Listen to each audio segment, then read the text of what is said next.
No hej wszystkim.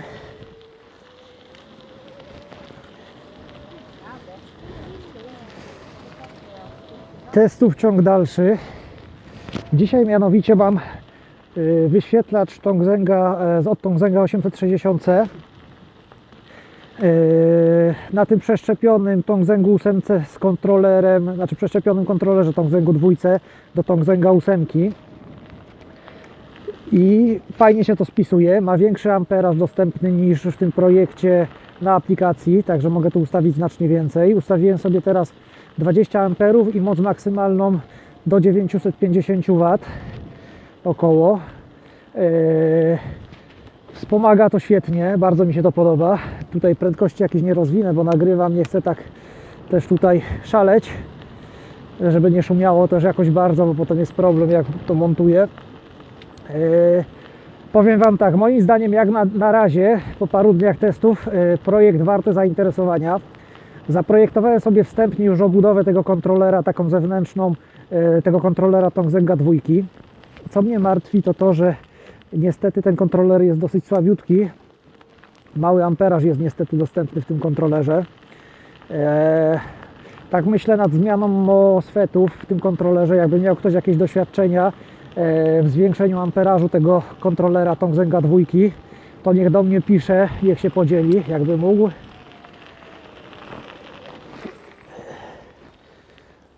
A tutaj tak jeszcze off topic, tutaj widzicie, jestem na szczycie Tromsø i widzicie, jak to wygląda. Tu jest takie jezioro na szczycie, tu jest taka ścieżka do biegania i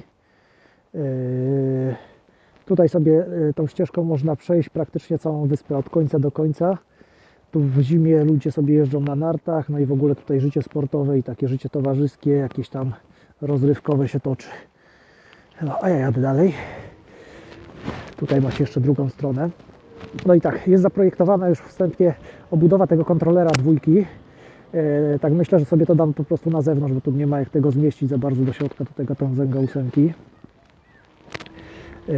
To jest pierwsza sprawa. Druga sprawa jest taka, że będę musiał zaprojektować albo zostawię oryginalny kontroler, tylko tam nie bardzo jest jak wypuścić kable od tego Tongzenga 8. Musiałbym go tam gdzieś wiercić albo kombinować.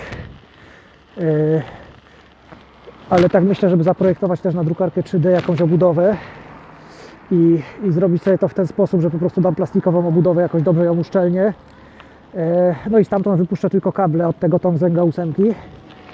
Prawdopodobnie sobie zostawię ten wyświetlacz 860C, bo on jest naprawdę świetny, moim zdaniem the best. Chodzi ten zestaw bardzo, bardzo fajnie. Bardzo mi się podoba praca teraz tego czujnika nacisku. Fajnie jest to, że mam dostęp do tego zaawansowanego menu, że można dużo rzeczy poustawiać, a nie to, co w tych śmiesznych wyświetlaczach, w tym VLCD5, w tym XH18 czy tych innych dostępnych. Nawet niestety w tym EKD01. Ale powiem Wam jeszcze tak, że teraz jestem w trakcie robienia jeszcze takiego projektu opartego o kontroler West Flipski 6.7 w wersji Pro i tak myślę tam dorzucić moduł ESP32, już go mam gotowego praktycznie, częściowo mam przeprogramowanego już, bo tam częściowo się opierałem na projekcie, który jest na GitHubie. Tylko tam mam delikatny problem, bo tam jest ten projekt na szynie Canoparty, a tu jest wyjście analogowe czujnika nacisku, ale to z tym sobie tam jakoś myślę, że poradzę. Także tam będę musiał co nieco jeszcze poprzerabiać w kodzie, ale to są w sumie drobnostki, także będę też informował, jak dorzucę do tego Tongzenga 8 ten kontroler West, jak to się wszystko spisuje. Mam też oryginalny wyświetlacz pod tego Westca, ale też mam wyświetlacze już dorobione tam w oparciu o moduł ESP32 i w oparciu o jeden mam o moduł NRF 52840. Tylko że tam są te wyświetlacze OLED takie 1,3 cala, to też było z projektu. Też tam już pracuję nad zrobieniem sobie jakichś wyświetlaczy pod to, takich troszeczkę lepszych, kolorowych, jakiś tam z dorzuceniem jakiegoś może GPS-u, z czymś takim. No ale to jeszcze trochę pracy wymaga i czasu wolnego. A na dzień dzisiejszy, no mówię, ten Tongzeng przeszczepiony z tym kontrolerem 2 jest świetny. Chciałem Wam tak mniej więcej zaktualizować, jak ta sytuacja się przedstawia. No i tak to wygląda. Tu teraz nie wiem, czy widzicie, bo chciałem się zatrzymać, pokazać jeszcze co nieco w menu, jak to tam mam poustawiane, ale to już może odpuszczę do następny raz, bo tu słońce się odbija. Także pozdrawiam wszystkich i do zobaczenia.